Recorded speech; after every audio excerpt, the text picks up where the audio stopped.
अस्सलाम वालेकुम viewers, welcome back to my YouTube channel daily tips with Asma. कसीदा नाम का शुमार लड़कियों के नामों में होता है।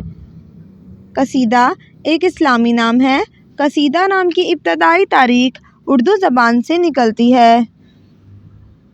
कसीदा नाम की लड़कियों के लिए खुशकिस्मत नंबर 3 माना जाता है। कसीदा नाम का मतलब है पस्त कद वाली। खुशकिस्मत दिनों में सोमवार और मंगल का दिन शामिल है। कसीदा नाम का शुमार इंटरनेट पर सबसे ज़्यादा सर्च होने वाले नामों में से होता है। खुशकिस्मत धातों में हिस्सों के हिसाब से चांदी शामिल है।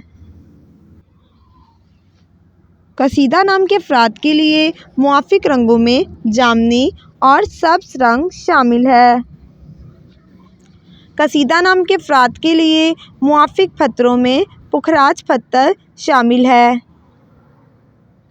फ्रेंड्स, अगर आप अपने नाम का मतलब जानना चाहते हैं तो कमेंट बॉक्स में अपना नाम लिखें। इंशाअल्लाह हम आपके नाम की वीडियो ज़रूर बनाएंगे। Thanks for watching. अल्लाह हाफिज़।